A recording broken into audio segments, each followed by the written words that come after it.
Meu nome é Cláudia, eu sou neuropsicóloga na divisão de psicologia do Instituto Central, membro do ambulatório de avaliação perioperatória e nesse momento da pandemia nós também fomos alocados para o atendimento dos pacientes com Covid-19. O tema desse podcast é abordar essas alterações neurológicas pertinentes à doença. Apesar de ser uma doença primariamente pulmonar, a gente sabe dessas complicações sistêmicas e 1/3 desses pacientes desenvolvem algum tipo de manifestação neurológica. Cefaleia, perda de olfato e perda de paladar são as mais frequentemente relatadas, mas nós sabemos de pacientes que evoluem com quadros mais graves, com AVC, com delírio, com confusão mental, com crises convulsivas, e eu queria abordar um pouco através de um estudo, um artigo que foi recentemente publicado na Lancet, exatamente com essa coorte de pacientes que se agravaram, que tiveram manifestações neurológicas com mais complicações. 62% tiveram AVC, sendo o AVC isquêmico mais prevalente do que o hemorrágico. A gente sabe que, em parte, se dá pelo risco trombótico. E o que ocupou o segundo lugar, com 31%, foi exatamente a confusão mental. Eles atribuíram a confusão mental à encefalopatia séptica, à hipoxemia, ao delírio e à encefalite viral. Nesse momento da pandemia, uma das frentes de trabalho da divisão de psicologia foi o atendimento dos familiares, porque a gente sabe que é uma condição extremamente angustiante, o fato deles não poderem vir ao hospital. E quando a gente foi acompanhando esses pacientes no retorno para casa, um fato chamou a nossa atenção.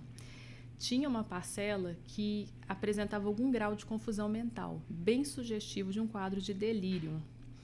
O delírio é uma síndrome neuropsiquiátrica, subdiagnosticada, com aparecimento agudo, curso flutuante e é a alteração cognitiva mais frequente em pessoas internadas em UTI.